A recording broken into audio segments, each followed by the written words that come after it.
WCS America round of 16.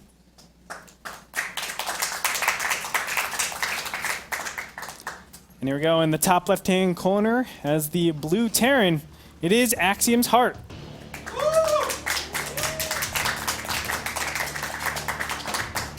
And over in the bottom right-hand position as the red Zerg, it is Evil Genius's Jaedong.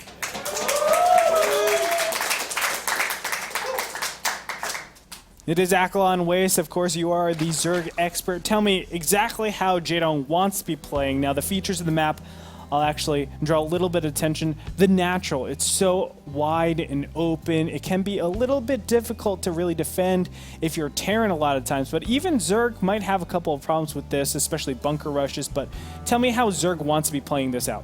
Well, normally you're going to play a kind of meterling, banling standard game, but on this map you can kind of take a quicker fourth base than on other maps just because of the layout. You're usually going to take that base you're looking at now as the third in this position for Jaedong, and then a bit later you'll take that fourth base. And from there, you usually play a more passive mid-game because it's harder to pressure the Terran's third base in this map than in other maps. Yeah, and why is it that you want to take this base as your fourth base instead of the other one? Well, it's just because the destructible rocks. You have to kill them if you want to take that base, and if you don't kill them, it's more difficult to defend. Gotcha. And it's also a little bit harder to defend that position from medevac drops, because when you go down there to defend, they can just pick up and drop in the main base. And in the other location, it's a lot easier to defend maneuvers like that. Gotcha. Definitely makes a lot of sense. Now we do have Command Center first, opening up here for Heart. Heart is being harassed a little bit here by a single drone. Jaedong not going to push in because he already knows exactly what his opponent is capable of. Refinery coming up directly behind this, so Heart is playing an absolute standard Command Center first build. On the other side, though, Jaedong's still committing towards the extractor. Normally, a lot of people just say, hey, I'm not even going to get a spawning pool. Let's just get 3 hatcheries down. What can he do with this? Well, it's just going to be the quick link speed again, most likely. It could be an attack with roaches, but usually you don't need the gas as quickly for that. It could just be to fake it out, though, because if you're going to go for roach pressure, you want to make it look as standard as you can before you do it. But we'll have to see. It could still be basically anything at this point. Sure. Heart still not committing to a sort of scout, and there it is finally. Nope, he's just going to throw down a bunker, so still pretty blind in. As you can see, 4 minutes into the game. Normally, around 4:30, queens are going to be popped out, so he will for sure not be able to see anything that goes on.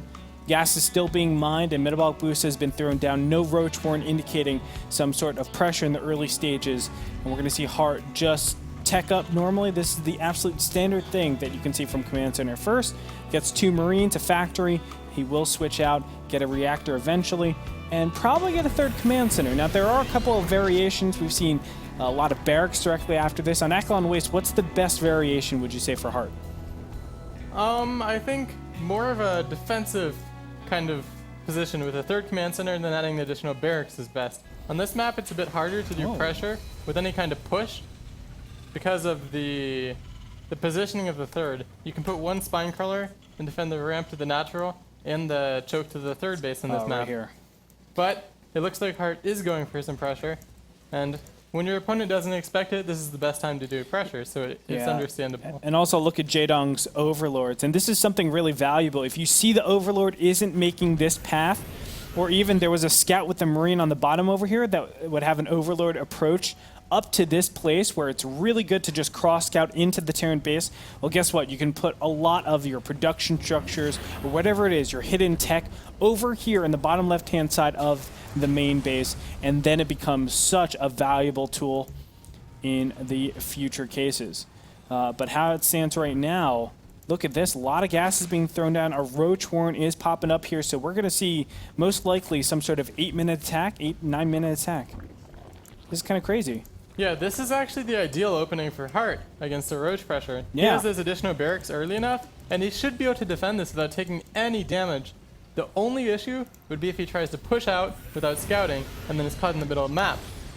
That's true, and he does see Metabolic Boost has been upgraded for a while now, so that's a little bit of an indicator to tell him. Only one creep tumor on the bottom, so this should be another indicator to Hart to say, hey, something might be up here, because normally there's about 2-3 creep tumors that are being placed. No third base is scouted at 7:15. This is a clear indicator to Hart that something is amiss, and oh my goodness, a Nidus network going to be placed down here. This is kind of crazy from Jaedong. Where is he going to place this? But Hart has a depot at the edge of his base, and that's the spot that Jaedong probably wanted to go for with the Nidus. That's right. And you still can do it in front of the Terran base, but that's usually not nearly as good anymore.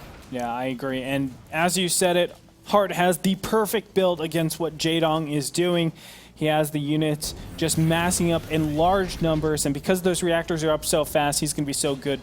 On top of that, he's getting medevacs. Now, medevacs, they don't actually help out too much in the fight, but later on, if he survives it, which is a very strong possibility, guess what? He will be so far ahead tech-wise against a Roach-based army. And I think he knows what's coming. He's even pulled the Hellions back to his natural. He has a second bunker. He's making Marauders. I think it's going to be tough for Jaedong to get something done with his attack. And if you don't get something done, you're way behind as a Zerg player. You have no tech, you have no upgrades, you have basically nothing but Roaches. Well, Gleery Constitution just about to finish here. SCV's getting pulled offline trying to repair, but it's not going to work out. The bunker will go down, and another Nidus network up in the main now, so will he be able to do damage? Oh my god, Jaedong is going to pull this off. No SCVs have been reacted to this, and he will get roaches inside his opponent's base. Now, Stim isn't finished yet, but it's just about 15 seconds away, and this is kind of a tough position still for Jaedong. Yeah, but there's still a lot of Terran units here. I think if he manages to use the SCVs to tank, he can clean this up. But look at this. He's not, and the Roaches are able to do so much damage before the critical Stim upgrade. 2 medevacs are out. SCVs are out and about, but additional Roaches are pushing forward. Marines are so weak. Stim goes off, but is it going to be enough? So many SCVs already died. And he's just going to retreat? No, he's going to keep engaging and kill additional SCVs. Was this worth it, Ghost User? No, I'm going to say it was not worth it. With this kind of attack, you have to do crippling economic damage to make it pay off. And Hart, he has a third command center in production now. Sure, Jaedong cut some SCVs, but in the game of tech, he's way behind. Sure. And he doesn't even have that large of an SCV of a worker lead right now. Well, it might grow right now as Roaches are streaming in yet again. And this might be able to overwhelm. SCVs again being pulled off of the worker line, and additional SCVs are dying. Roaches are coming in plentiful numbers, and oh my gosh, did Jaedong really just do this? He pushed in to the natural with no upgrades against Stim. Combat Shields is now approaching. Another Nidus Swarm going to be put in the back of his opponent's base, but already this natural has been denied. It's going to have to lift here, and I wouldn't even be surprised if we saw Queens pretty soon, and creep tumors being placed inside the natural base of Hart. Yeah, it was a critical mistake of Hart to let all these Nidus Worms get built into his main base and his natural. That should never happen as a Terran player. Oh my god, and Jaedong just crushing through, killing the first bunker, probably going to kill the second one, and it looks like Hart is going to go down here as every single Marine is getting taken down. He lifts a couple of the Marines back.